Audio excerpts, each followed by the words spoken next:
उस समय यरूशलेम परमेश्वर की प्रजा का नगर था, वह नगर जिसे परमेश्वर ने अपने लोगों के लिए चुना था। लेकिन समय के साथ परमेश्वर की प्रजा उसी परमेश्वर से दूर होती चली गई। उन्होंने उसके नियमों को जानकर भी उसका पालन करना छोड़ दिया। उन्होंने उसकी आज्ञाओं को ठुकराया, उसकी चेतावनियों को अनसुना किया और अपने ही मार्ग पर चलने लगे। यरूशलेम की गलियों में परमेश्वर का नाम तो लिया जाता था, लेकिन लोगों के हृदय उससे दूर हो चुके थे। परमेश्वर ने अपने नबियों के द्वारा बार बार उन्हें चेतावनी दी। उसने उन्हें लौट आने के लिए पुकारा, पश्चाताप करने के लिए पुकारा, लेकिन उन्होंने नहीं सुना। और जब परमेश्वर की प्रजा उसके नियमों और उसकी इच्छा के अनुसार चलने से लगातार दूर होती गई, तो वह समय आ गया जब उसके न्याय का सामना करना पड़ा। जिस नगर की दीवारों को अजय समझा जाता था, अब उसके चारों ओर दुश्मन की सेना दिखाई देने लगी। यरूशलेम पर संकट मंडरा रहा था। माएं अपने बच्चों को देखकर भयभीत थी। लोग आने वाले विनाश से अनजान थे और किसी को नहीं पता था कि आने वाले दिन उनकी पूरी जिंदगी बदल देने वाले थे, क्योंकि अब एक विशाल सेना यरूशलेम की ओर बढ़ रही थी। उस सेना की अगुवाई कर रहा था एक ऐसा राजा जिसका नाम इतिहास में भय और क्रूरता के साथ लिखे जाने वाला था। बाबुल का क्रूर शासक राजा नबूकदनेस्सर शहर घेर लिया गया और परमेश्वर की प्रजा में से बहुत से लोग बंदी बनाकर बाबुल ले जाए गए। उन्हीं बंदियों में एक युवा भी था जिसका नाम था दानियल।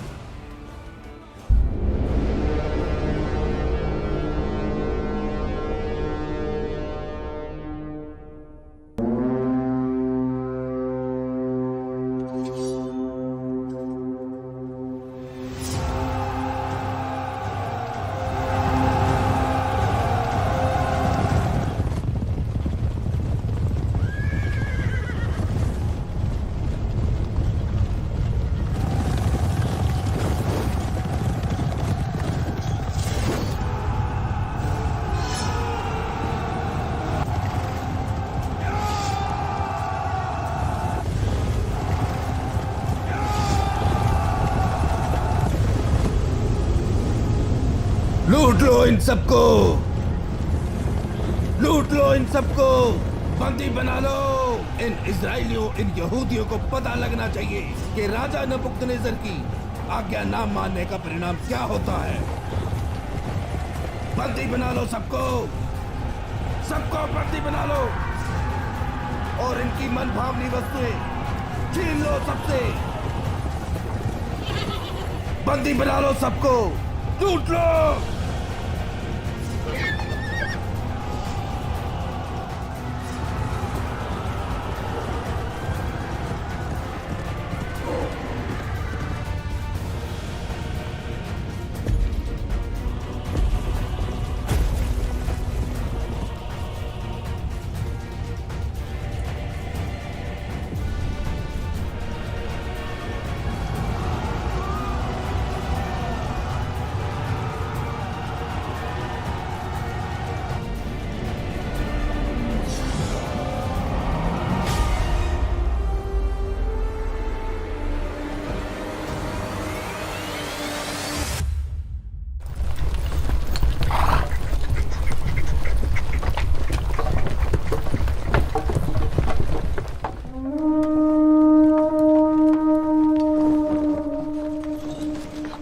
इन्हें ले चलो बेबीलोन।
अशपनज,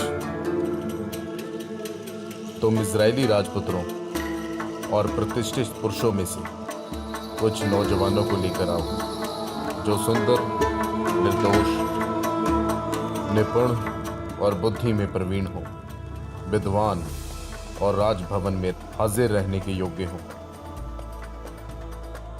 तो उन्हें गजनियों की शिक्षा दे और गजनियों की भाषा भी सिखा।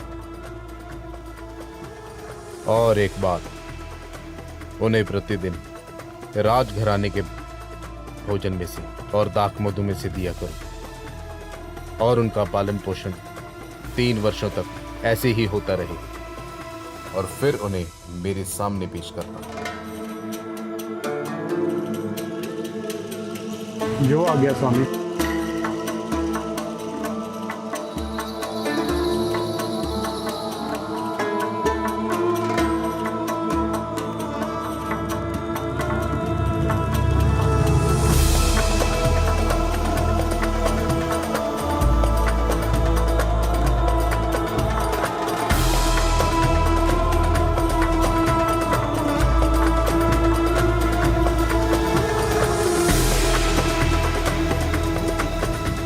शद्रक, हम ये खाना नहीं खा सकते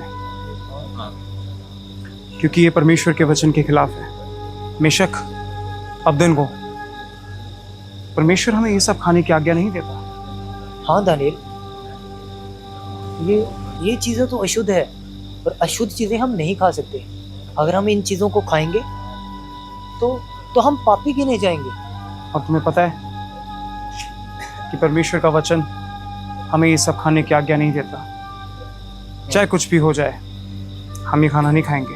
हाँ दानियल, हम भी तुम्हारे साथ हैं। हम कभी भी परमेश्वर के वचन के विरुद्ध नहीं जाएंगे। हम उसके वचनों के ऊपर सदा अटल खड़े रहेंगे और उसके लिए चाहे हमें कोई भी मूल्य अदा करना। तुम सब खाना क्यों नहीं खा रहे? हम ये भोजन नहीं खा सकते। क्यों? क्योंकि हमारा परमेश्वर इसे खाने की आज्ञा नहीं देता। अच्छा, तो तुम अपने परमेश्वर से डरते हो? तो मैं अपने मालिक राजा से डरता हूं, क्योंकि राजा की ये आज्ञा है कि तुम सबके लिए प्रतिदिन राजमहल से ही ये भोजन आएगा और तुम्हें स्वयं ये भोजन खाना पड़ेगा, क्योंकि इस भोजन को खाकर तुम स्वस्थ, तंदुरुस्त और इष्ट पुष्ट रहो। इसीलिए तुम्हें ये खाना अवश्य खाना पड़ेगा। हमारा परमेश्वर इसे खाने की आज्ञा नहीं देता, इसीलिए हम ये भोजन कभी नहीं खाएंगे। मुझे इस बात का नहीं पता, क्योंकि तुम्हें पता है कि अगर तुम राजा की आज्ञा नहीं मानोगे तो राजा तुम्हें स्वयं दंड देगा। इसीलिए तुम्हें यह खाना खाना पड़ेगा।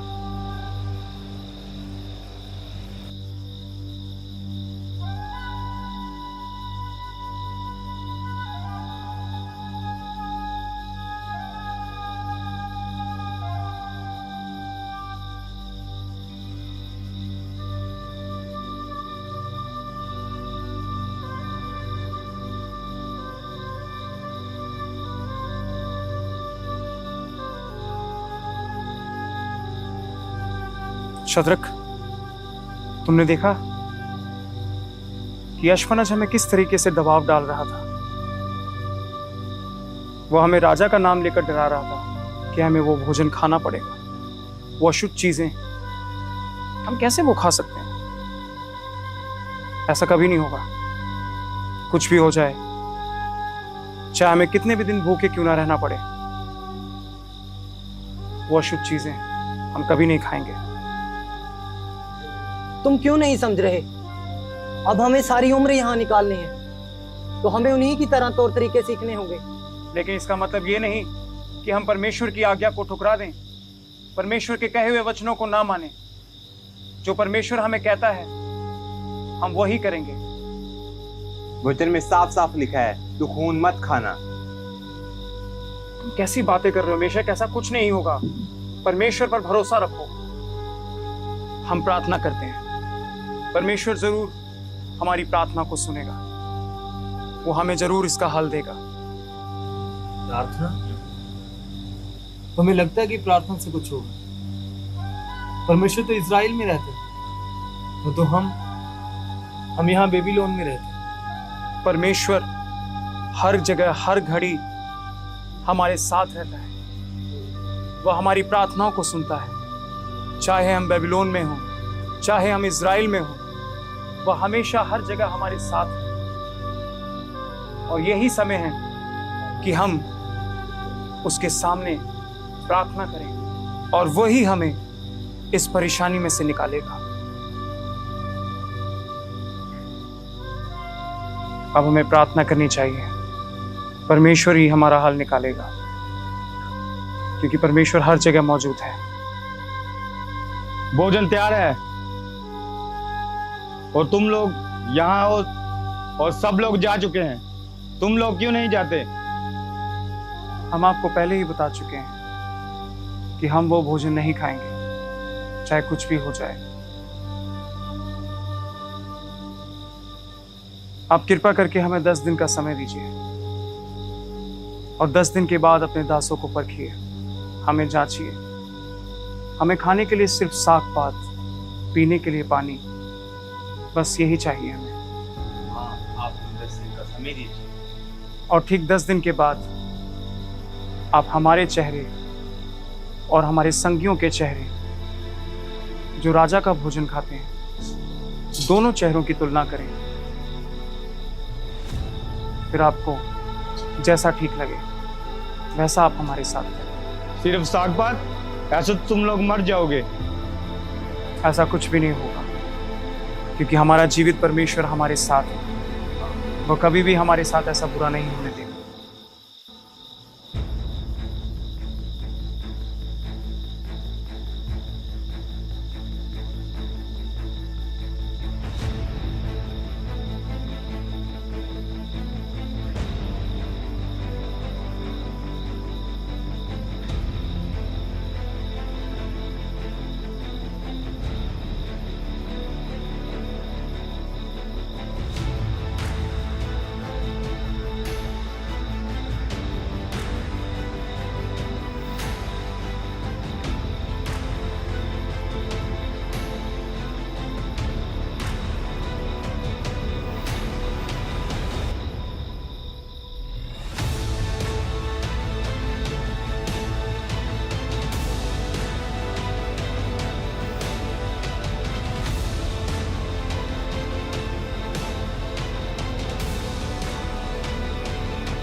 वाह, साग पात खाकर भी तुम्हारे चेहरे स्वस्थ और तंदुरुस्त लग रहे हैं।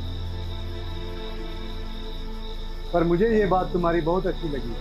तुम अपने परमेश्वर को छोड़ किसी और के आगे अपना सिर नहीं झुकाते जब तक ये कहें इन्हें यही भोजन दिया जाए।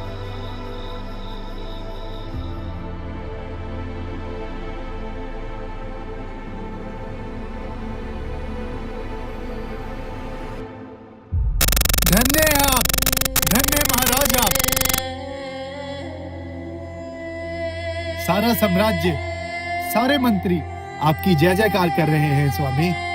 सच में आप धन्य हैं स्वामी। अशपनज, तुम इस साम्राज्य के और मेरे बहुत समय से सेवक रहे हो। तुम मेरे लिए और इस साम्राज्य के लिए और क्या कर सकते हो? स्वामी, मैं आपके लिए और सारे साम्राज्य के लिए पूरी कायनात से लड़ सकता हूँ स्वामी। अशपनज, अपनी कल्पनाओं को इतना भी ऊंचा उड़ने मत दो कि जब तुम गिरो तो संभल ना सको। जाओ, जो पहले तुम्हें कार्य दिया गया है उस कार्य को पूरा करो। जी महाराज। फिर एक रात बेबीलोन के महल में एक ऐसा सपना देखा गया जिसका अर्थ कोई बता ना सका। राजा परेशान था और पूरा साम्राज्य एक जवाब की तलाश में था।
मैंने रात को एक स्वप्न देखा है और जब से मैंने उसे देखा है मेरा मन परेशान है। मैं व्याकुल हूं, मुझे उसका अर्थ बताओ।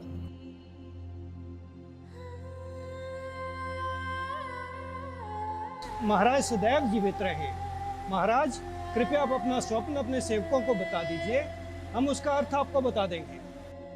मैं तुम्हें आज्ञा दे चुका हूं। यदि तुमने फल समेत मेरे स्वप्न को नहीं बताया तो तुम्हारे टुकड़े टुकड़े कर दिए जाएंगे और तुम्हारे घरों को फुकवा दिया जाएगा।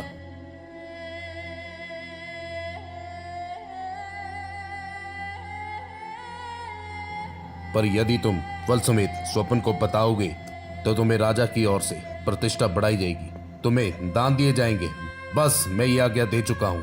कृपया अपना स्वप्न अपने सेवकों को बता दीजिए, तब हम उसका अर्थ बता देंगे।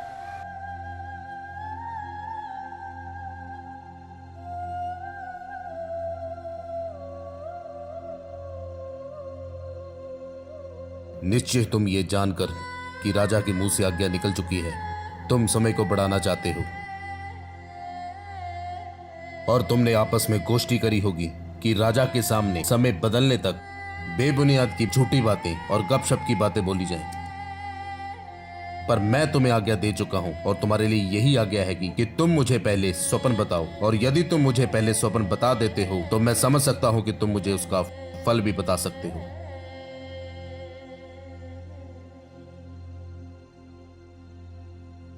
मुझे माफ करना राजन, परंतु ये कैसे हो सकता है कि ये आपका स्वप्न भी बताएं और उसका अर्थ भी बताएं। ऐसा इस दुनिया में कोई नहीं है राजन। हाँ, अगर कोई होगा वह स्वयं कोई देवता ही होगा। बस बहुत हुआ, मैं तुम्हें आज्ञा दे चुका हूं, इन सबको मरवा डालो।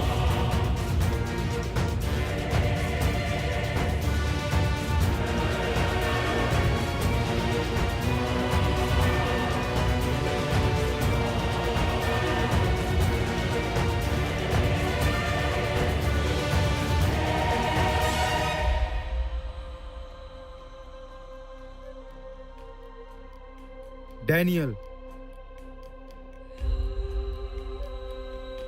राजा ने आज्ञा दी है कि सभी बेबीलोन के बुद्धिमानों को मृत्यु दंड दिया जाए।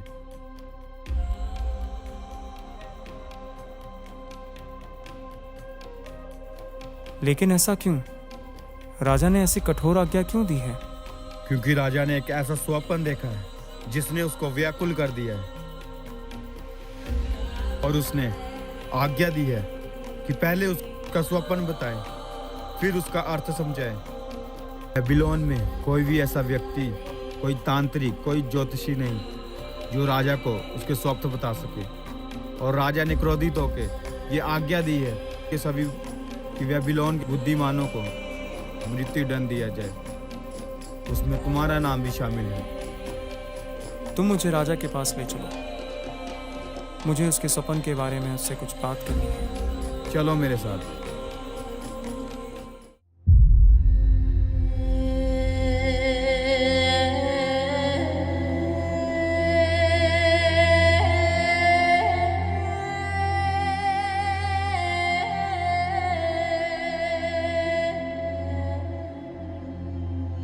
हे राजा, इसका नाम डैनियल है, ये आपसे कुछ कहना चाहता है।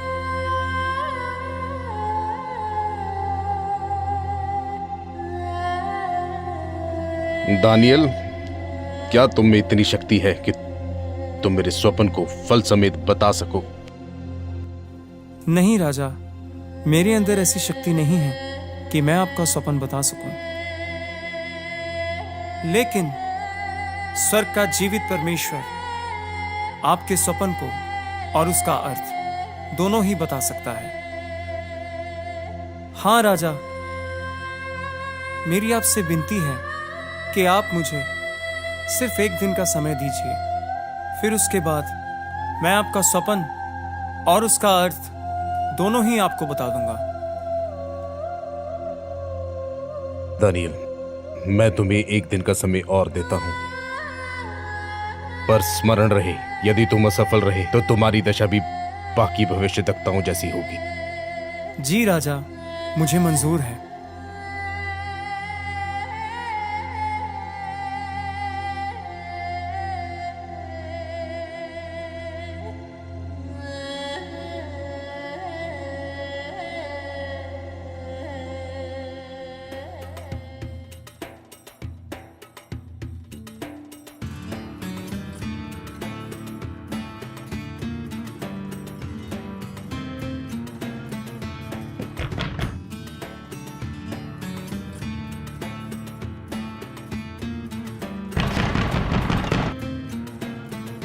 मेशक, देखना जरा कौन है।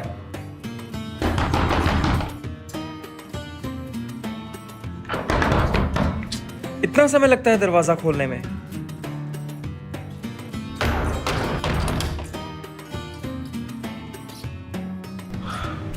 क्या हुआ दानियल? मुझे तुम सबसे कोई जरूरी बात करनी है। क्या हुआ? कोई चिंता की बात है? राजा ने आज्ञा निकाली है कि वो बेबीलोन के सभी भविष्यद्वक्ताओं और बुद्धिमानों को मरवा डाले। मरवा डाले? लेकिन ऐसा क्यों? हाँ, क्योंकि राजा ने एक स्वप्न देखा है, बहुत ही भयानक स्वप्न, जिसकी वजह से वो बहुत व्याकुल हो चुका है। और वो चाहता है कि उन भविष्यद्वक्ताओं, ज्योतिषियों में से, बुद्धिमानों में से कोई उसका स्वप्न और उसका अर्थ दोनों उसे बताए। लेकिन उनमें से ऐसा कोई नहीं कर सका। कोई भी उसका स्वप्न और उसका अर्थ बता नहीं पाया, और इसीलिए उसने ये आज्ञा निकाली है कि वो उन सभी ज्योतिषियों को, सभी भविष्यद्वक्ताओं और सभी बुद्धिमानों को मरवा डाले। अब हम परमेश्वर से प्रार्थना करेंगे और वो हम पर राजा के स्वप्न को और उसके अर्थ को, दोनों को हम पर प्रकट करेगा, क्योंकि वह हमारी प्रार्थनाओं को सुनता है, वह हमारी प्रार्थनाओं का उत्तर देता है, वह महान परमेश्वर है। इसीलिए आओ शद्रक, मेशक, अबेदनगो, हम एक मन होकर प्रार्थना करें, ताकि जीवित परमेश्वर राजा के स्वप्न को और उसका अर्थ दोनों हम सब पर प्रकट करें। आओ हम प्रार्थना करें। हाँ, हम मिलकर प्रार्थना करते हैं।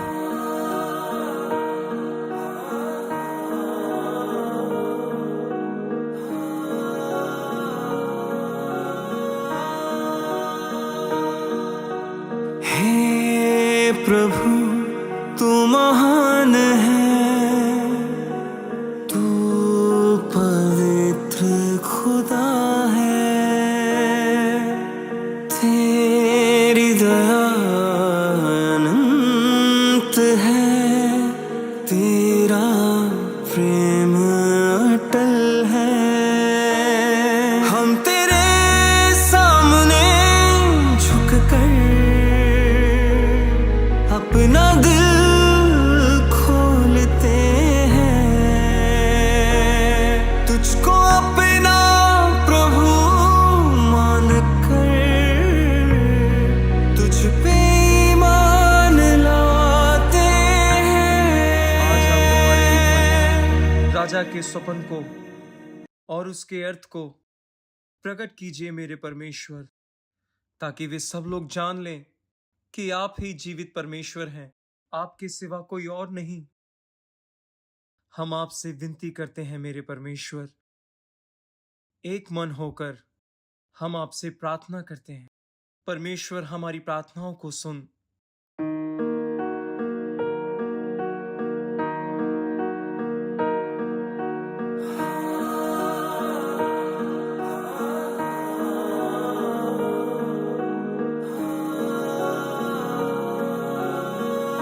परमेश्वर का नाम युगानुयुग धन्य है।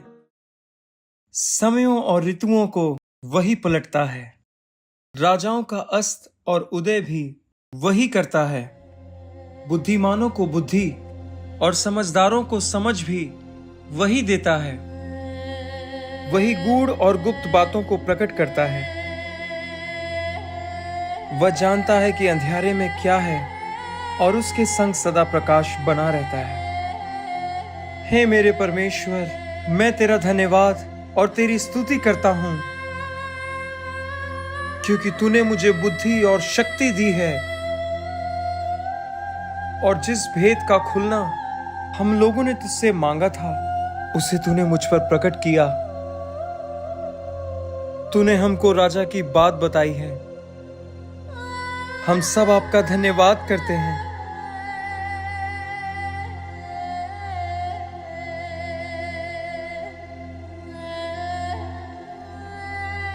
चलो साथियों, राजा के पास चलें, क्योंकि अब वो होने वाला है जो इतिहास में कभी नहीं हुआ। चलो साथियों।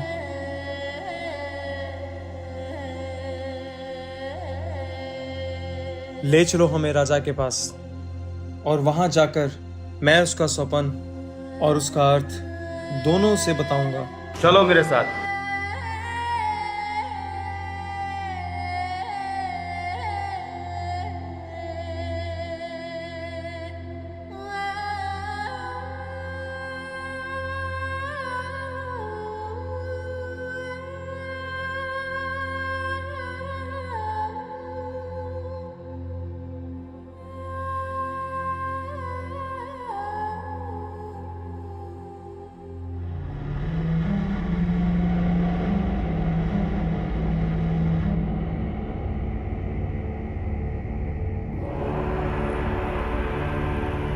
हे राजा, आप सदा जीवित रहें। दानियल, क्या अब तुम मेरे स्वप्न का अर्थ बता सकते हो?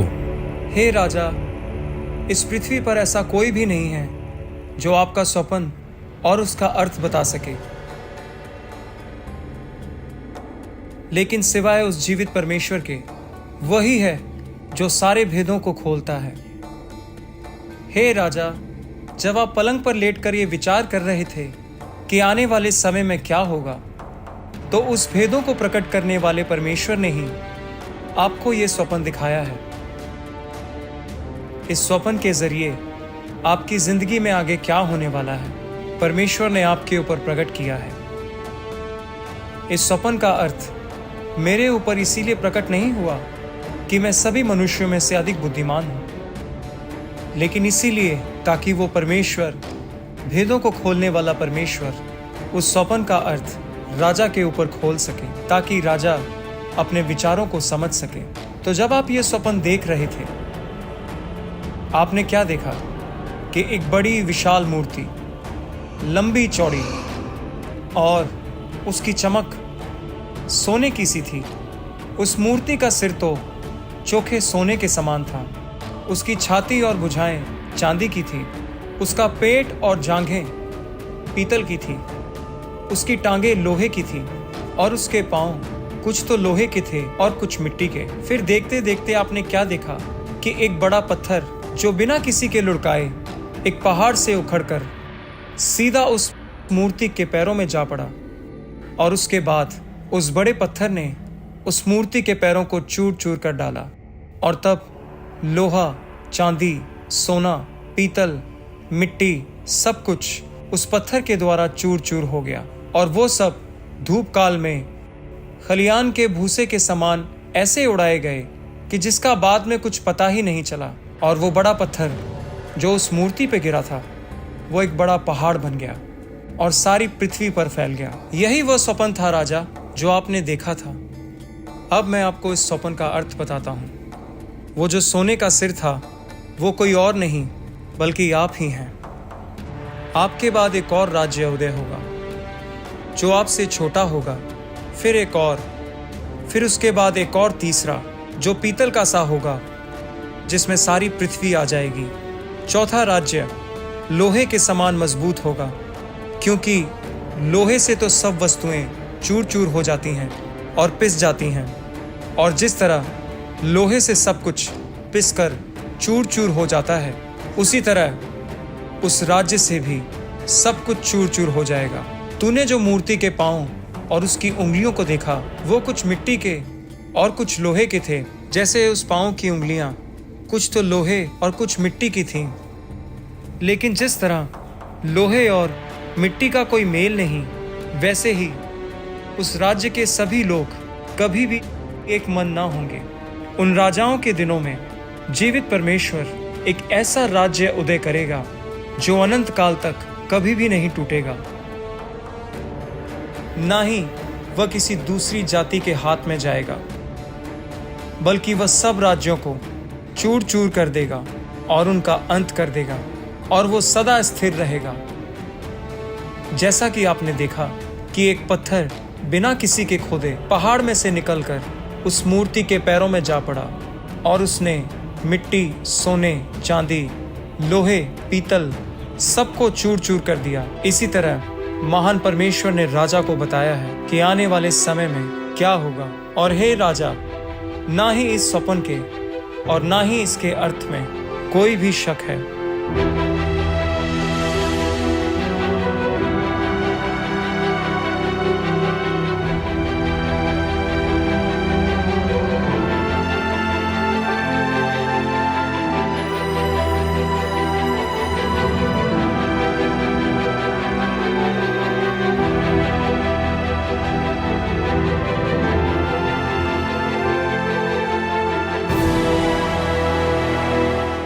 दानियल के लिए उपहारों को लेकर आओ और उसके सामने सुगंध द्रव्य को रखो। सचमुच तुम्हारा ईश्वरों का ईश्वर परमेश्वर है, वही सच्चा परमेश्वर है, वही राजाओं का राजा है और वही भेदों को खोलने वाला है। इसी कारण तुम मेरे स्वप्न का अर्थ बता पाए।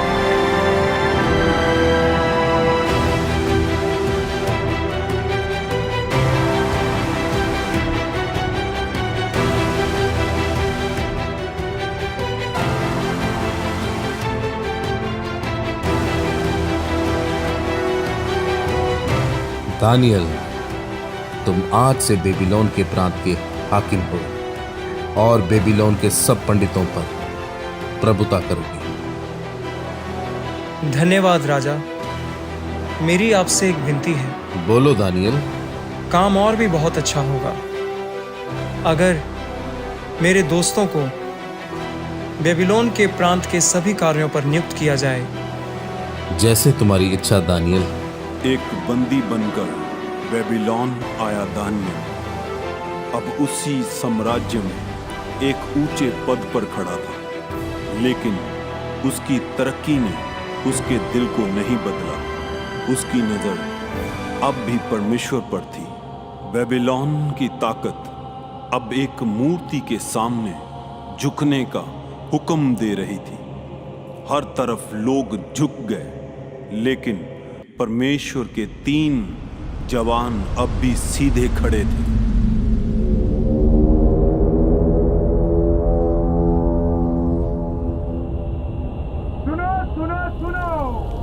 बेबीलोन के महान राजा नबूकदनेस्सर की ओर से सारी प्रजा को ये हुक्म दिया जाता है कि जब तुम लोग वीणा, सारंगी, नरसिंगे, तुरही और बांसुरी का शब्द सुनो तो सभी प्रजा राजा की इस मूर्ति की तरफ झुककर दंडवत करेंगे, और जो कोई इस मूर्ति को दंडवत नहीं करेगा उसको उस आग की भट्टी में डाल दिया जाएगा।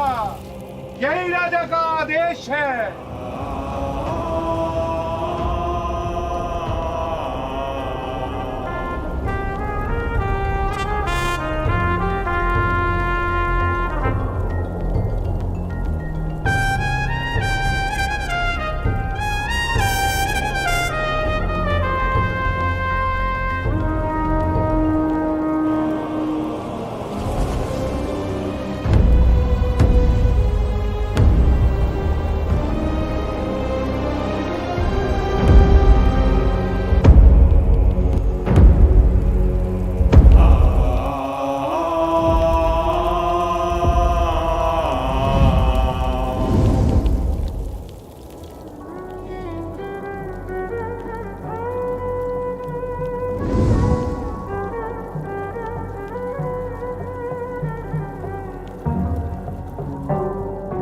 महाराज, सारी प्रजा ने ध्वनि सुनकर आपकी बनाई हुई प्रतिमा को दंडवत किया, परंतु इन तीनों ने, शद्रक, मेशक और अबेदनगो ने, आपकी बनाई हुई प्रतिमा को दंडवत नहीं किया। शद्रक, मेशक, अबेदनगो को मेरे सामने लेकर आया जाए।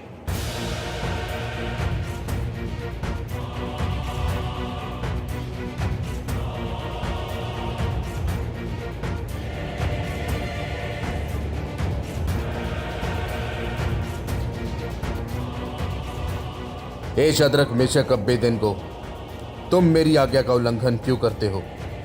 ना तो तुम मेरे देवता की उपासना करते हो और ना ही मेरी बनाई हुई मूर्त को दंडवत करते हो। तुम ऐसा जानबूझकर कर रहे हो।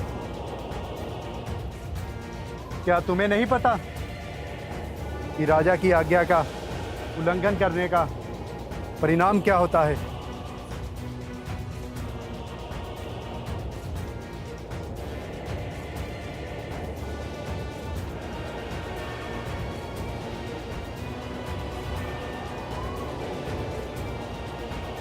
यदि इसी क्षण तुमने मेरी बनाई हुई मूर्त के सामने दंडवत नहीं किया तो तुम्हें आग की भट्टी में डाल दिया जाएगा। अगर किया तो ठीक है। हे राजा नबूकदनेस्सर, जिस परमेश्वर की हम दिन रात उपासना करते हैं और जिसके आगे हम दिन रात उसकी आराधना में झुके रहते हैं, वह अवश्य हमें आपके हाथ से छुड़ा लेगा। महाराज, मैं तुम्हें एक मौका और देता हूं।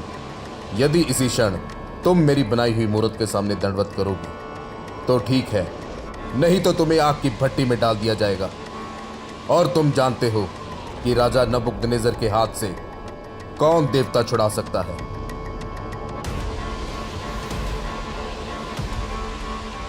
है राजा नबूकदनेस्सर, ऐसा करना हमसे दूर रहे। हम यहोवा परमेश्वर को छोड़कर किसी की उपासना नहीं करते और ना ही किसी मूर्त के आगे दंडवत करते हैं। क्या तुम्हारे अंदर किसी भी प्रकार का भय नहीं है? हे राजा, हम भय मानते हैं, लेकिन केवल उस यहोवा परमेश्वर का कि उसकी उपस्थिति हमसे कभी भी अलग ना हो। हे राजा, चाहे आप हमें उस भट्टी में डाल दे तो भी हमारा परमेश्वर हमें छुड़ाने की सामर्थ्य रखता है।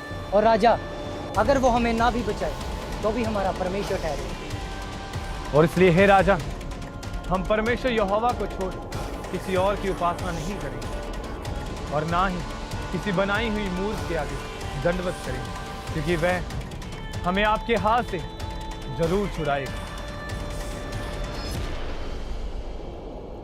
महाराज, इन पर दया कीजिए। ये हमेशा से ही आपके राज्य के प्रति वफादार रहे हैं, लेकिन आपकी ये आज्ञा कि ये आपकी मूर्ति के आगे झुकें, ऐसा कभी नहीं हो सकता, क्योंकि अगर ये झुकेंगे तो सिर्फ यहोवा के ही आगे।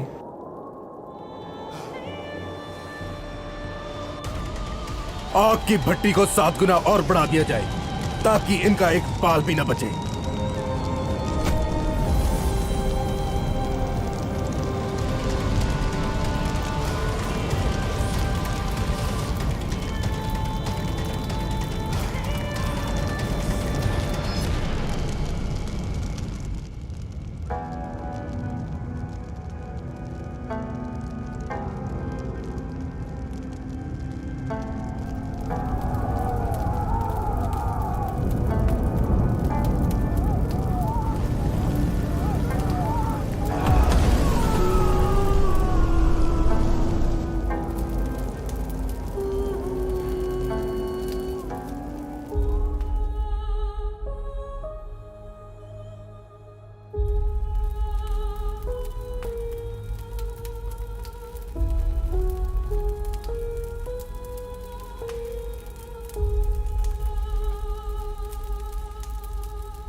क्या हमने 3 पुरुषों को आग की भट्टी में नहीं डाला तो ये चौथा मनुष्य के सदृश सा और परमेश्वर के दूत जैसा कौन है?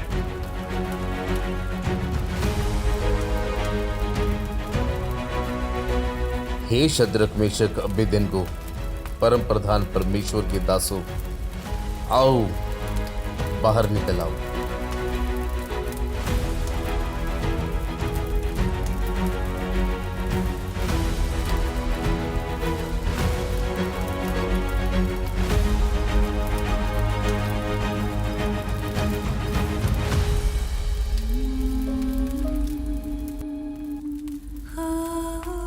और राजा, अगर वो हमें ना भी बचाए तो भी हमारा परमेश्वर ठहरे।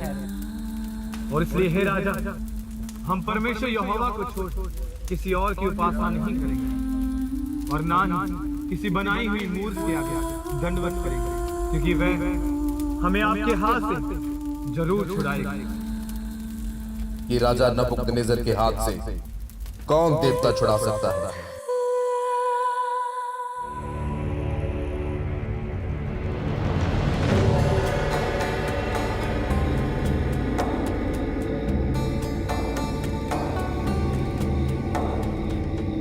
ना तो इनके वस्त्र जले हैं और ना ही कोई जलने की गंध आ रही है इनसे।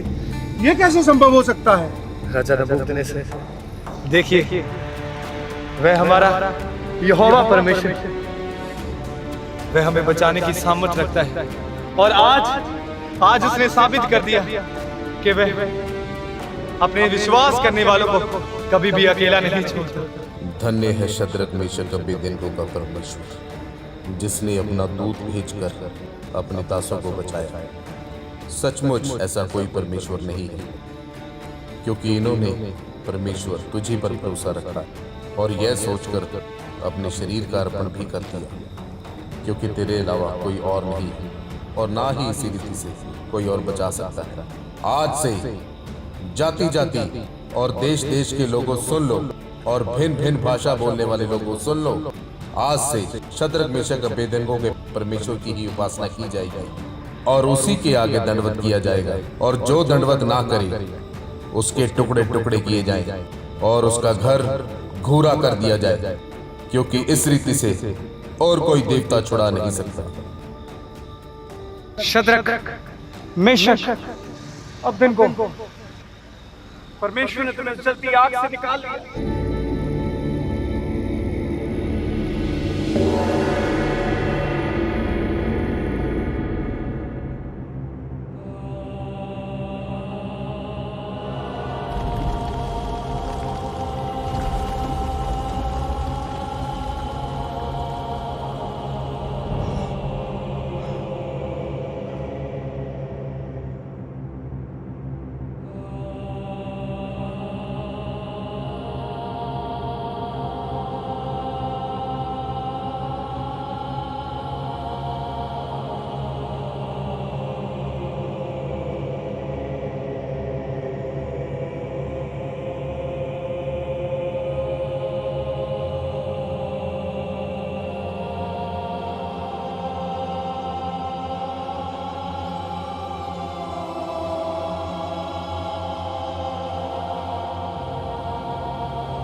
महाराज, मैं सुबह से देख रहा हूं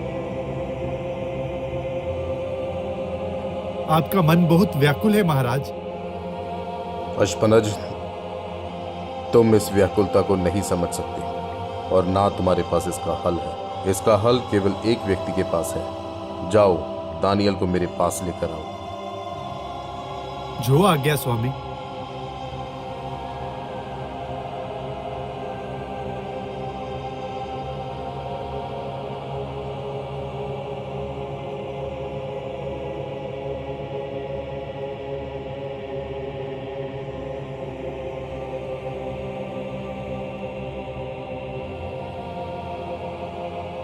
स्वामी,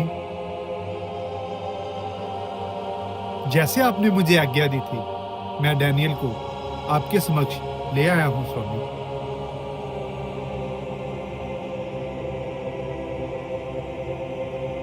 हे राजा, आप सदा जीवित रहें। दानियल, बेलशस्सर,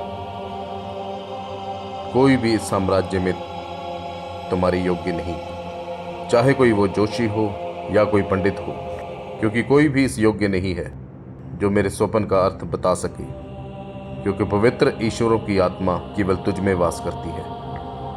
दानियल, इस स्वप्न ने मुझे बहुत भयभीत कर दिया है। तुम मुझे इसका अर्थ बताओ, इसलिए मैंने तुम्हें बुलाया है। जी महाराज, आप मुझे अपना स्वप्न बताइए। दानियल, मुझ नबूकदनेस्सर ने अपने पलंग पर लेटे हुए यह स्वप्न देखा कि धरती के बीचों बीच एक बहुत बड़ा वृक्ष उग गया है और वो उसकी ऊंचाई इतनी बढ़ गई है कि स्वर्ग तक पहुंच गई है और वो पृथ्वी की छोर से दिखाई दे रहा है। उसके पत्ते सुंदर और उसमें बहुत सारे फल लगे हैं, यहां तक कि उसमें सबों के लिए भोजन है। उसके नीचे मैदान के सभी पशु पक्षियों को छाया मिलती है और उसकी डालियों में आकाश की सब चिड़ियां बसेरा करती हैं और सब प्राणी उसमें आहार पाते हैं। मैंने पलंग पर दर्शन पाते क्या देखा कि पवित्र पहरुआ स्वर्ग से उतर गया है। उसने ऊंचे स्वर से पुकार के ये कहा, वृक्ष को काट डालो, उसकी डालियों को छांट दो, उसके पत्ते झाड़ दो और उसके फल बिखरा डालो, पशु उसके नीचे से हट जाएं और चिड़ियां उसकी डाली पर से उठ जाएं, तो भी उसकी ठूठ को जड़ समेत भूमि पर छोड़ो और उसको पीतल और लोहे के संकल में बांधकर मैदान की हरी घास में छोड़ो। वह आकाश की ओस से भीगा करेगा और भूमि की घास खाने में मैदान के पशुओं के संग, और उसका मन बदले और मनुष्यों सा ना रहे परंतु पशु सा बन जाए, उस पर 7 काल बीतें। ये आज्ञा पहरुओं के निर्णय से और ये बात पवित्र लोगों के वचन से निकली है। जो जीवित हैं ये जान लें कि परम प्रधान परमेश्वर मनुष्य के राज्य में प्रभुता करता है और जिसे चाहे वह उसे दे देता है और वह छोटे से छोटे मनुष्य को उस पर नियुक्त कर देता है। मुझ नबूकदनेस्सर राजा ने यही स्वप्न देखा, इसलिए हे दानियल मुझे इसका अर्थ समझा, क्योंकि मेरे राज्य में बहुत से जोशी और पंडित हैं परंतु कोई भी तेरे योग्य नहीं है। पर तू हमेशा परम प्रधान की हजूरी में रहता है और तू ही मुझे इसका अर्थ बता सकता है। हे राजा, काश ये स्वप्न आपके दुश्मनों ने देखा होता।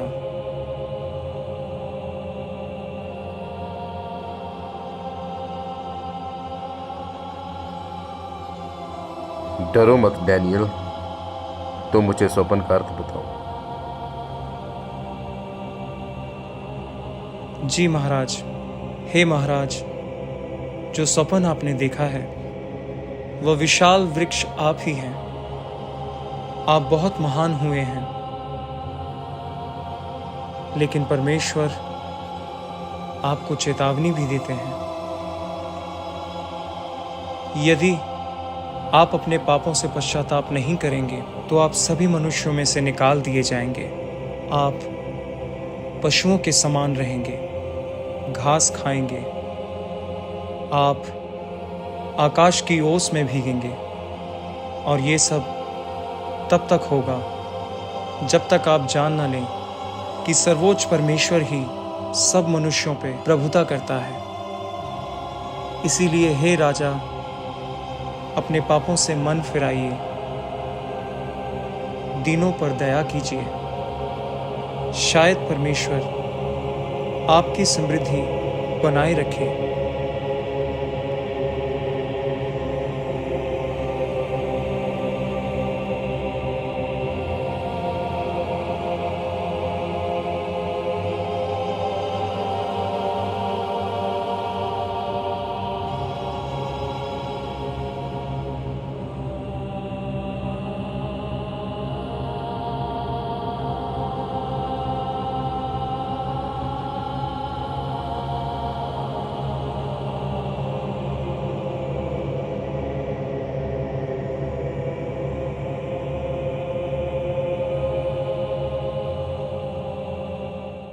अश्मनज, तुम इस महान बेबीलोन साम्राज्य को देख रहे हो जिसे मैंने अपने ही बल और पराक्रम से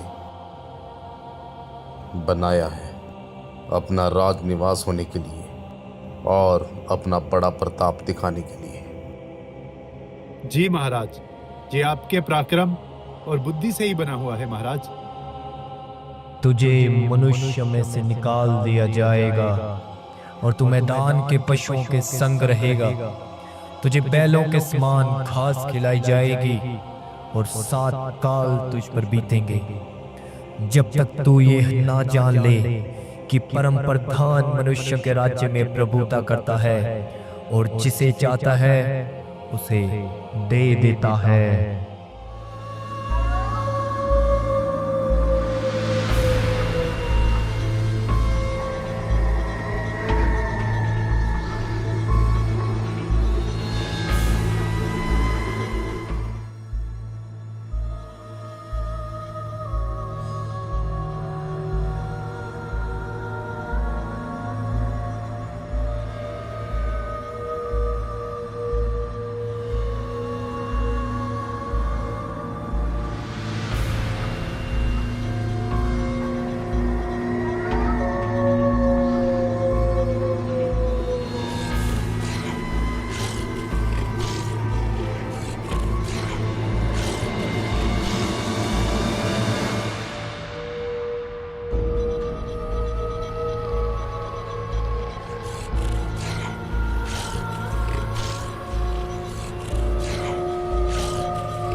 हे परम प्रधान परमेश्वर, मैं अब जान गया हूं कि मनुष्यों में केवल तू ही प्रभुता करता है और तेरा राज्य सदा का है, क्योंकि तू सदा का शासक है। मैं जानता हूं परमेश्वर कि स्वर्ग में और पृथ्वी पर रहने वालों के बीच में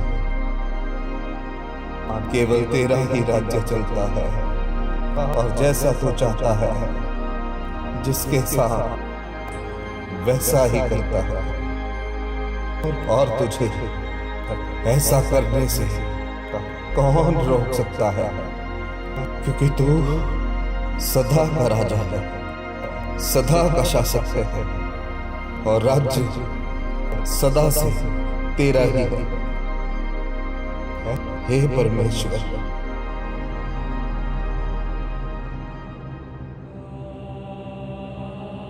देखो, राजा नबूकदनेस्सर अपने घर, अपने राज्य में वापस आ गए हैं। राजा की जय हो, राजा की जय हो, राजा सदा जीवित रहे। रुको, मेरी महिमा और मेरा जय जयकार मत करो, केवल यहोवा परमेश्वर की उपासना करो, क्योंकि महिमा और आदर के योग्य केवल एक ही परमेश्वर है, और उसका नाम यहोवा है, क्योंकि सारी सृष्टि का परमेश्वर वही है। वही मनुष्यों में प्रभुता करता है और राज्य जिसे चाहे उसे दे देता है, क्योंकि उसका राज्य सदा का है। मनुष्य का वैभव क्षण भर का है, पर उसका राज्य सदा का है। इसलिए उसी की उपासना करो और उसी को महिमा दो, क्योंकि उसके न्याय में भी दया पाई जाती है, क्योंकि वो दयावान परमेश्वर है। इसलिए आज से केवल उसी को महिमा देना और उसी की जय जयकार करना। यहोवा की जय हो, की जय हो, यहोवा की महिमा हो।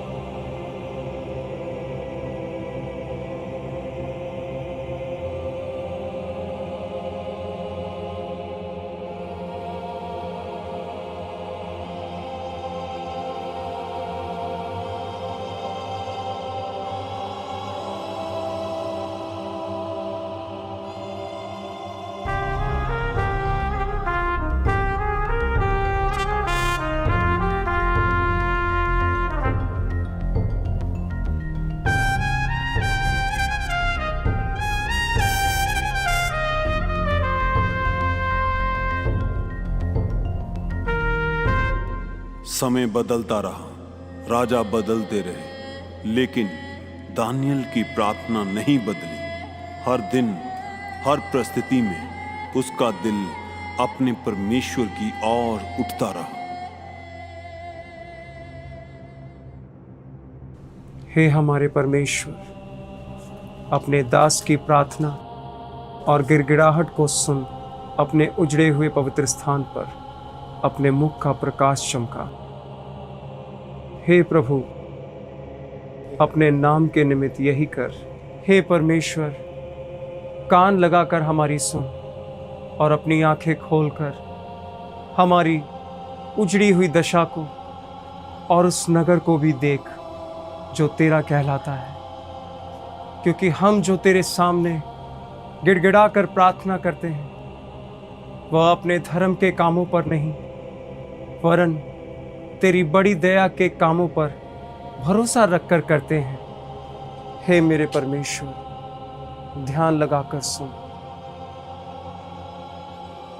आंख खोलकर हमारी उजड़ी हुई दशा और उस नगर को भी देख जो तेरा कहलाता है, क्योंकि हम जो तेरे सामने गिड़गिड़ा कर प्रार्थना करते हैं वह अपने धर्म के कामों पर नहीं, बल्कि तेरी बड़ी दया के कामों पर, बल्कि तेरी बड़ी दया के कामों पर भरोसा रखते हुए करते हैं।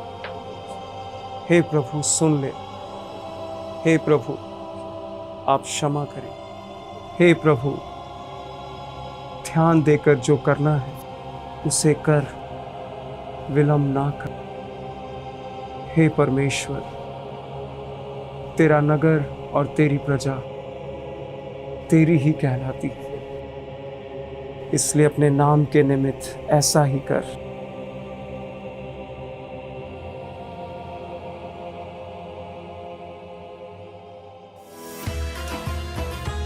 देखिए हमारे महाराज भी आ गए हैं। महाराज की जय हो, हमारे महाराज की जय हो, महाराज की जय हो, महाराज की जय हो, महाराज की जय हो। आनंद करो अपने राजा की खुशी में और बेबीलोन के देवताओं की खुशी में।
महाराज, आपके राज्य में आपकी दया से आपकी प्रजा बहुत खुश है। बस बहुत हुआ।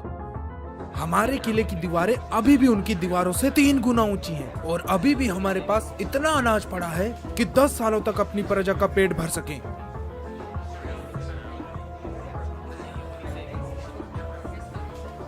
इन पात्रों में मुझे दाखरस पीने का मजा नहीं आ रहा। वो पात्र कहाँ हैं? महाराज, कौन से पात्र? जिन पात्रों को जो मेरे पिता नबूकदनेस्सर यरूशलेम के मंदिर से निकाल कर लाए थे, उन पात्रों को लाया जाए। आज हम उसी में मदिरा पिएंगे। मगर महाराज, मेरे ख्याल से उन पवित्र पात्रों में मदिरा पीना उचित नहीं है, क्योंकि वो इज़राइल के परमेश्वर यहोवा के पवित्र मंदिर के पात्र हैं। बस मुझे इस बात से कोई फर्क नहीं पड़ता। लेकिन महाराज, हम सब जानते हैं कि इज़राइल का परमेश्वर यहोवा क्या कर सकता है। हाँ, कर सकता है, परंतु केवल यरूशलेम में, उस छोटे से रेत के शहर में, यहां नहीं। यहां पर हमारे बेबीलोन के देवताओं के सामने उनका परमेश्वर कुछ भी नहीं। सुनाई नहीं दिया? वो पात्र मंगाए जाएं।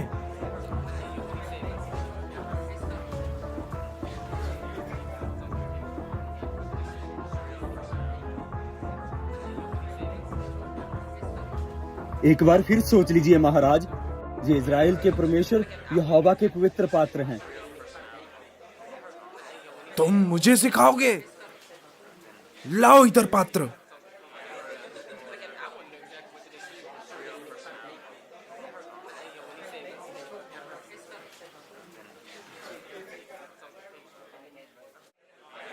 दाखरस डालो इनमें। ये दाखरस बेबीलोन के देवताओं के नाम।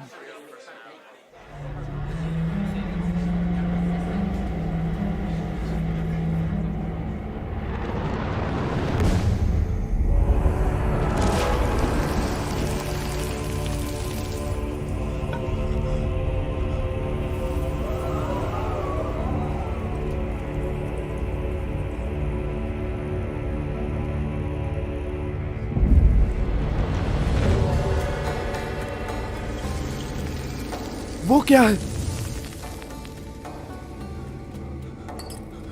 जो भी इसे पढ़ पाया और इसका अर्थ मुझे बता पाया, मैं उसे बहुत सारा इनाम दूंगा और उसके गले में सोने की कंठमाला डालूंगा और मेरे राज्य में तीसरा वही सबसे बड़ा अधिकारी होगा।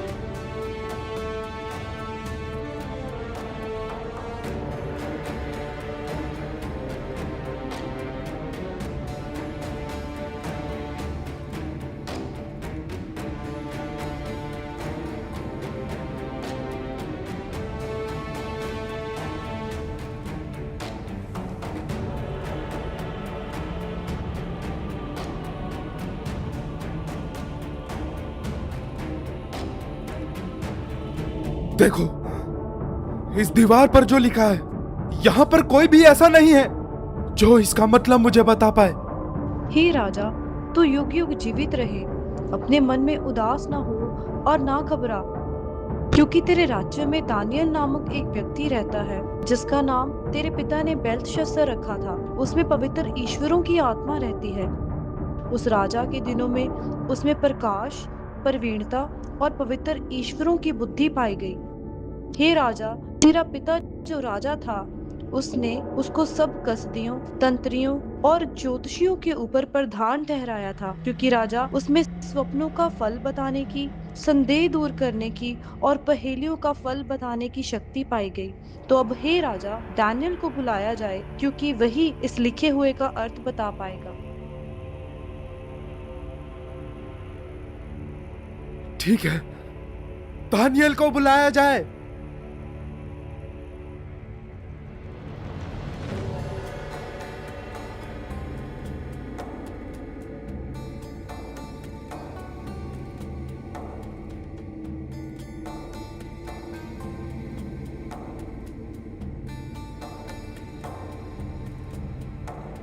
क्या तू वही दानियल है जिसे मेरा पिता नबूकदनेस्सर यहूदा देश से बंदी बनाकर लाया था?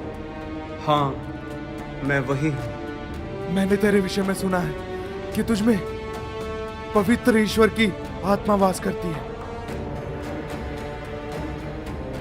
और उत्तम बुद्धि सिर्फ तुझ में पाई जाती है। देख, ये पंडित और ये तांत्रिक मेरे सामने इसीलिए खड़े हैं कि ये यहाँ पर लिखा हुआ पढ़े और मुझे इसका अर्थ समझाएं। परंतु इनमें से कोई भी इस बात का अर्थ मुझे नहीं बता पाया। अगर तू मुझे जो इस दीवार पर लिखा है उसका अर्थ बता पाए तो मैं तुझे सारी बहुमूल्य वस्तुएं दूंगा और तेरे गले में सोने की कंठमाला पहनाई जाएगी और मेरे राज्य में तीसरा सबसे बड़ा तू ही अधिकारी होगा, तेरा ही अधिकार होगा। अपने दान अपने पास ही रखिए राजा, मुझे ये सब नहीं चाहिए। बदले में आप जिसे ये सब देना चाहते हैं, इनमें से किसी को दे दीजिए। फिर भी मैं तुझे इसका अर्थ जरूर बताऊंगा। तेरा पिता राजा नबूकदनेस्सर, जिसे परमेश्वर ने बहुत सी बढ़ाई, राज्य, प्रतिष्ठा के साथ नवाजा, और इसी प्रताप की वजह से जाति जाति के लोग, अलग अलग भाषाएं बोलने वाले लोग उससे डरते थे, कांपते थे, थरथराते थे, और वह जिसे चाहता उसे नष्ट करता था, जिसे चाहता वह उसे जीवित रखता था, जिसे चाहता वह उसे ऊंचा करता था और जिसे चाहता वह उसे गिरा देता था। परंतु उसका मन फूल गया और उसका मन बहुत कठोर हो गया, वो बहुत ज़्यादा घमंडी हो गया, और इसी कारण परमेश्वर ने उसे उसके राज्य सिंहासन से गिरा दिया और उसका सारा घमंड चूर चूर हो गया। और यही नहीं, वह सभी मनुष्यों में से निकाला गया। वह पशुओं के समान रहने लगा, बैलों के समान वो घास चरता था। आकाश की ओस से उसका सारा शरीर भीगता था, जब तक वह जान ना ले सर्वोच्च परमेश्वर ही सब मनुष्यों पे प्रभुता करता है और जिसे वह चाहे उसे सब मनुष्यों पे अधिकारी ठहराता है। यह सब जानते हुए भी तूने जीवित परमेश्वर का अपमान किया है। तूने उसके भवन से सोने के पात्र मंगवाकर अपने इन प्रधानों के सामने उसमें मदिरा पी। परमेश्वर तुझे कभी माफ नहीं करेगा। बेलशस्सर, तूने सोने, चांदी, लोहे, पीतल और लकड़ी के बने हुए देवताओं की स्तुति की और परमेश्वर जिसके हाथों में तेरा प्राण है, तूने उसका अपमान किया है। इसीलिए परमेश्वर तुझे कभी माफ नहीं करेगा। राजा बेलशस्सर, अब मैं तुझे इसका अर्थ बताता हूं। मने इसका मतलब है कि परमेश्वर ने तेरे राज्य के दिनों को गिनकर उसका अंत कर दिया है। तकेल, इसका अर्थ है कि तू तराजू में तोला गया है और बहुत ही हल्का पाया गया है। और ऊपर से इनका मतलब है तेरा राज्य फारसियों और मादियों में बांट दिया है। बेलशस्सर, आज की रात तुम्हारी जिंदगी तुमसे छीन ली जाएगी। सूरज उगने से पहले तुम्हारा शरीर नीला पड़ जाएगा। तो क्या कुछ नहीं हो सकता? नहीं, तुम्हारे इस घमंड के कारण तुमने ना ही अपने आप को बल्कि तुम्हारा राज्य, तुम्हारा घर, तुम्हारी विरासत, तुम्हारा सब कुछ तुमने गवा दिया है। अब ये सब देखकर तुमसे कौन डरेगा? कौन है जो तुमसे प्रेम करेगा? अब शायद ही कोई गुलाम तुम्हारी सेवा करेगा।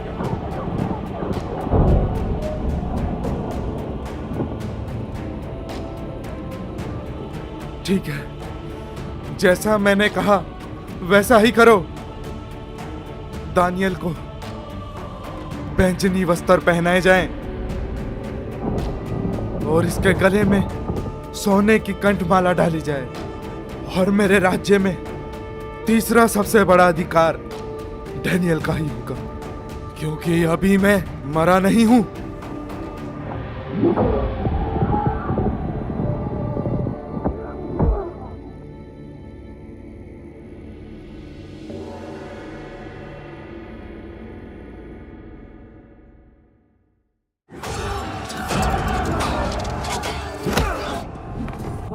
महाराज, मादी और फारसियों ने हमारे राज्य पर हमला कर दिया।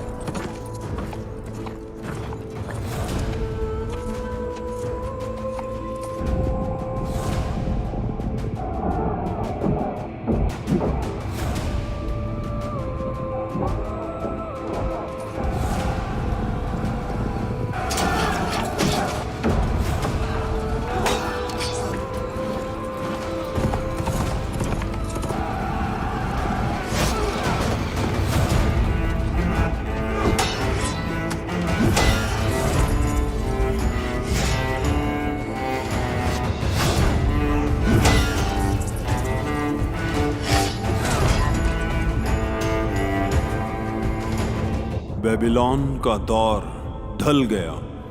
एक नया साम्राज्य उभर चुका था, लेकिन दानियल की गवाही वही थी। साम्राज्य बदल सकते हैं, लेकिन परमेश्वर कभी बदलता नहीं। दानियल की वफादारी ने उसके दुश्मनों को उसके खिलाफ कर दिया। उस डैनियल के वजह से हमारे बहुत अधिकारी नाराज बैठे हैं। इस डैनियल के बारे में हमें कुछ सोचना होगा। आओ मंत्री से पूछते हैं।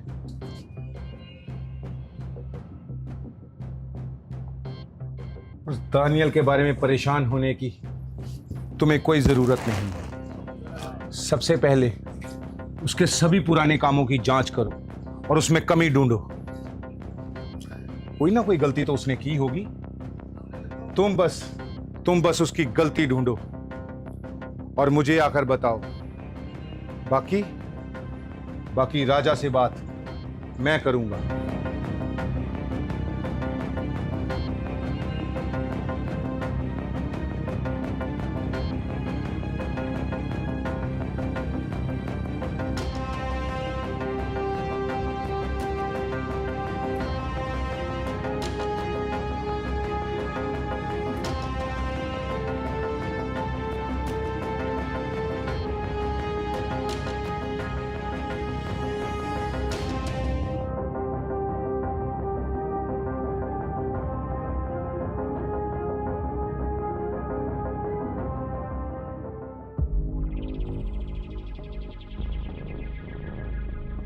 हमने उस डैनियल के बारे में बहुत जांच की, पर कोई कमी हमें मिली नहीं। एक तो वो सारा दिन अपने प्रभु की आराधना करता रहता है। क्या कहा तुमने? एक तो वो सारा दिन अपने प्रभु की आराधना करता रहता है। ये तो मैंने भी सुना है कि वो दिन में 3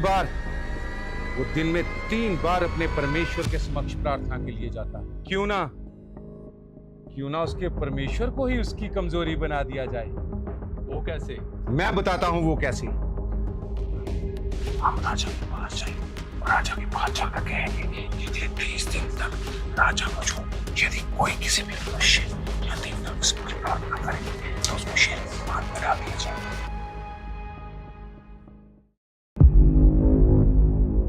अब देखना तुम लोग कि डेनियल को कोई भी नहीं बचा पाएगा। महाराज की जय हो। महाराज की जय हो। महाराज आप युगानुयुग जीवित रहें। महाराज की जय हो। महाराज आप युगानुयुग जीवित रहें। महाराज कैसे आना हुआ आज? महाराज आपके राज्य के सभी अधिपतियों, न्यायियों और गवर्नरों ने यह विचार किया है कि आप कसदियों और फरीसियों के कानून के हिसाब से एक ऐसी अटल आज्ञा निकालें जिसे कोई ना तोड़ सके। कौन सी आज्ञा की तुम बात कर रहे हो? महाराज हम ये चाहते हैं कि अगले 30 दिन तक आपके राज्य में आपको छोड़ यदि कोई और मनुष्य या देवता की पूजा करे तो उसको शेरों की मान में डाल दिया जाए। महाराज पर इसमें मेरा क्या फायदा होगा? फायदा? महाराज इससे आपके नाम की महिमा बढ़ेगी और दूर दूर तक आपका राज्य फैल जाएगा और लोग आपके नाम से डरेंगे और आपका सारा कहा माना करेंगे। तो ठीक है, एक पत्र जारी करो, मैं उस पर अपनी अंगूठी की छाप दूंगा। महाराज पत्र तो हम पहले ही तैयार करके लाए हैं। महाराज केवल आपकी अंगूठी की मोहर चाहिए हमें। ये देखिए महाराज। तुम तो दिखने में बहुत चालाक लग रहे हो। महाराज मैं तो आपका शुभ चिंतक हूं। ठीक है, जैसा इस पत्र के ऊपर लिखा है, पूरी प्रजा के लोगों को इसे मानने पर मजबूर करो, ताकि लोग मेरा डर माने और इससे मेरी इज्जत बढ़ेगी। आपने उचित कहा महाराज। महाराज आप युगानुयुग जीवित रहे। महाराज की जय हो। महाराज की जय हो। महाराज की जय हो। सुनो सुनो सुनो, बेबीलोन के सभी निवासियों को सूचित किया जाता है कि अगले 30 दिन तक राजा को छोड़कर यदि कोई मनुष्य किसी और देवता या मनुष्य की पूजा करे या आराधना करे तो उसे शेरों की मान में डाल दिया जाएगा। सुनो सुनो सुनो।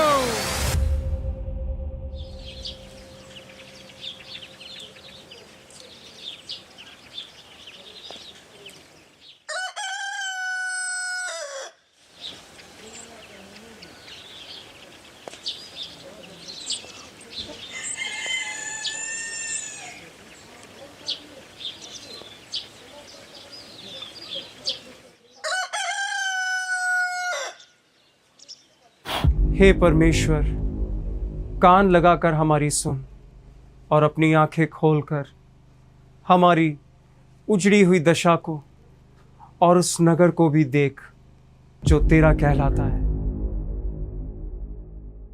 हम तुझे ही सजदा करेंगे मेरे परमेश्वर।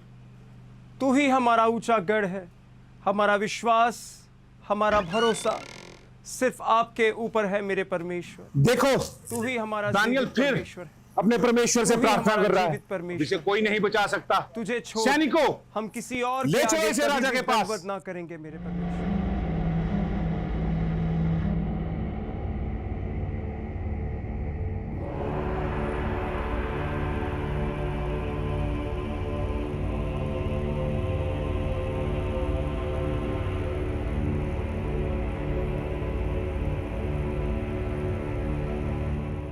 आज राज दरबार में बिना बुलाए चले आए। क्या कोई खुशखबरी है?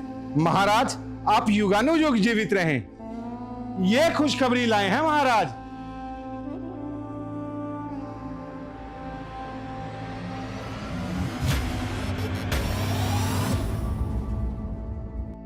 अब ये क्या बदतमीजी है?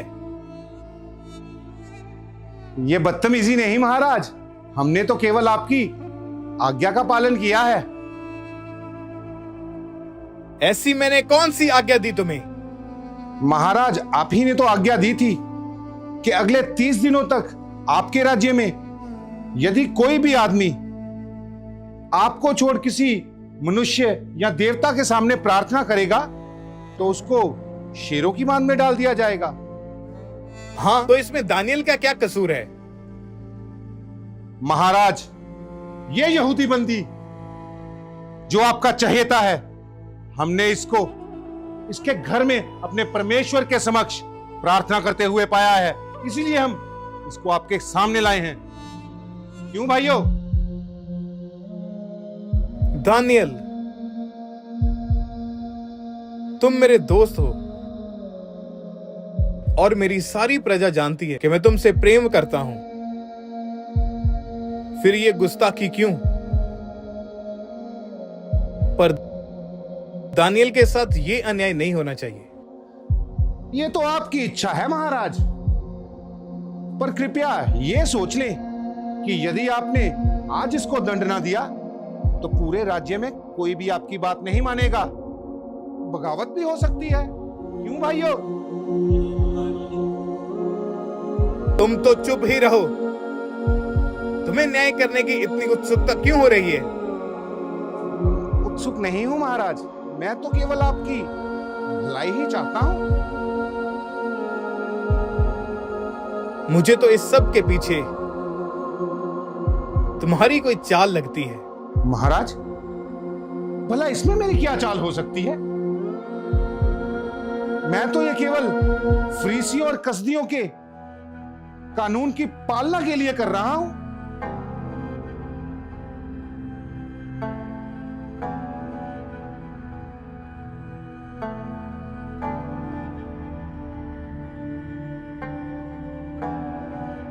क्या ये हो सकता है कि ये मृत्युदंड दानियल से टल जाए? महाराज, ये तो केवल आपके कहने मात्र से हो सकता है।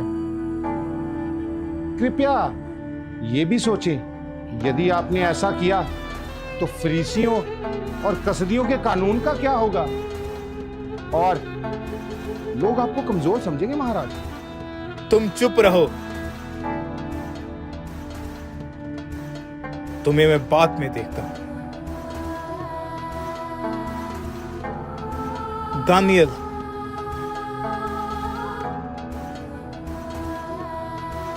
तुमने ये सब क्यों किया? तुम जानते हो कि एक राजा अपने न्याय से बंधा हुआ है। अब मैं मजबूर हूं।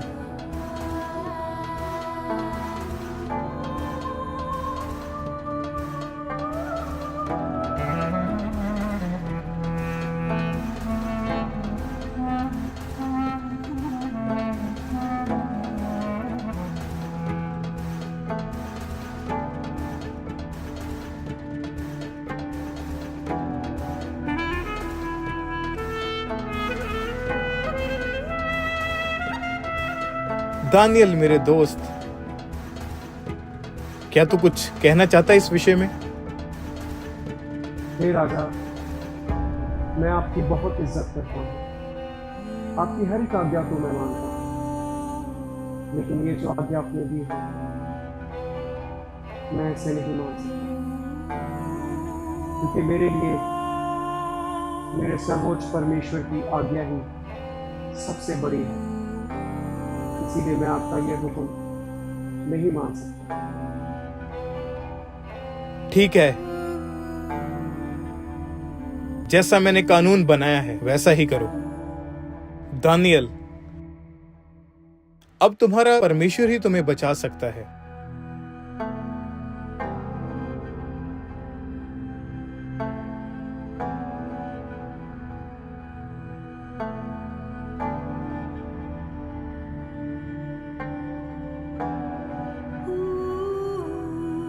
महाराज, आज आपने कसदियों और फ्रीसियों के कानून को टूटने से बचा लिया।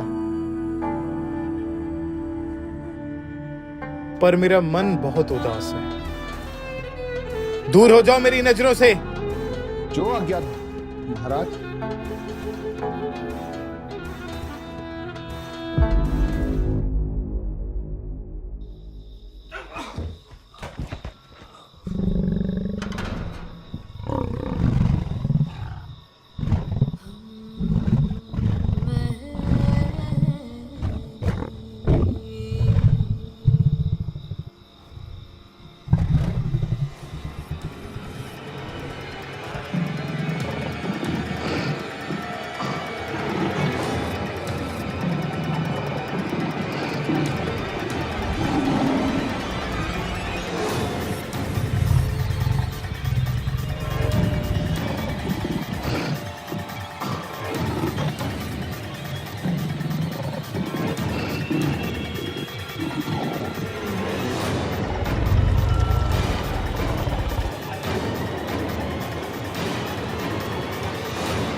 दानियल, दानियल मेरे दोस्त, हे जीवते परमेश्वर के दास, जिस परमेश्वर की तू उपासना करता है, क्या वे तुझे इन भूखे शेरों के मुंह से बचा पाया या नहीं? ये सब मेरी वजह से हुआ। माफ करना मेरे दोस्त।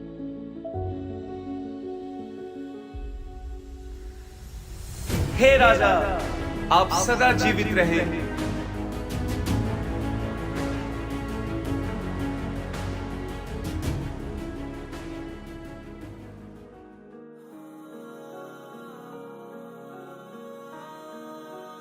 दानियल, सचमुच तुम्हारे परमेश्वर ने तुझे बचा लिया।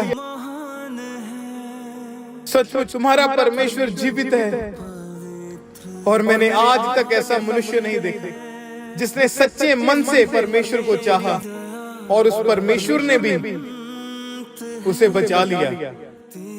सैनिकों, जल्दी दानियल को बाहर निकालो, जल्दी करो। तेरे सामने झुककर अपना दिल खोलते हैं। दानियल मेरे दोस्त, मेरा मन बहुत खुश है तुम्हें देख, पर बड़ी हैरानी की बात है, ये आज तक ऐसा नहीं हुआ। पर ये सब हुआ कैसे? जब मैं अपने परमेश्वर को पुकार रहा था, तब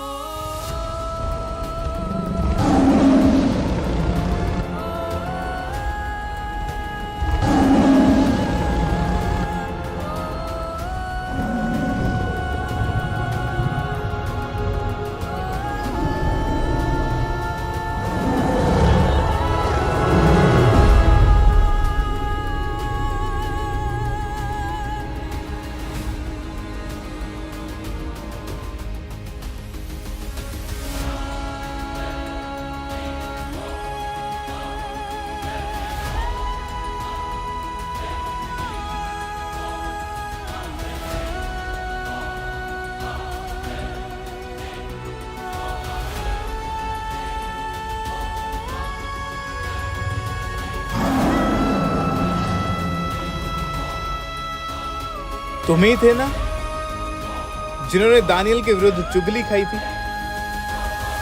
महाराज, मैंने तो आपकी। चुप! सैनिकों, इन तीनों को। महाराज, महाराज, महाराज, हमें क्षमा करें महाराज, महाराज, मैंने तो हमें क्षमा कर दे महाराज। इन तीनों को और इनके बच्चों तक को भी भूखे शेरों के आगे डाल दो। नहीं महाराज, नहीं महाराज, नहीं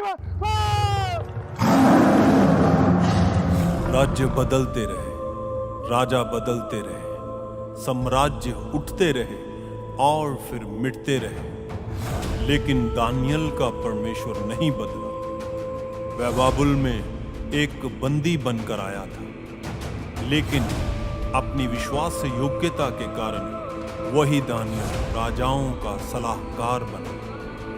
उसने आग की भट्ठी देखी, शेरों की मान देखी, उसने राजाओं को आते देखा और राजाओं को जाते भी देखा। उसने साम्राज्य को उठते देखा और उन्हें इतिहास में फिर खोते हुए भी देखा। लेकिन इन सब के बीच एक बात कभी ना बदली, परमेश्वर की विश्वास से योग्यता। दानियल का जीवन हमें याद दिलाता है कि परिस्थितियां बदल सकती हैं, लोग बदल सकते हैं, राज्य बदल सकते हैं, लेकिन जो परमेश्वर पर विश्वास रखते हैं उनके लिए उसकी प्रतिज्ञाएं कभी नहीं बदलती, क्योंकि उसका राज्य कभी समाप्त नहीं होगा। और आज भी उसकी आवाज हमें पुकारती है। जो बुद्धिमान है वह आकाश मंडल की चमक के समान चमकेंगे। जो बहुतों को धर्म की ओर फिराते हैं वह सदा सर्वदा तारों के समान प्रकाशमान रहे।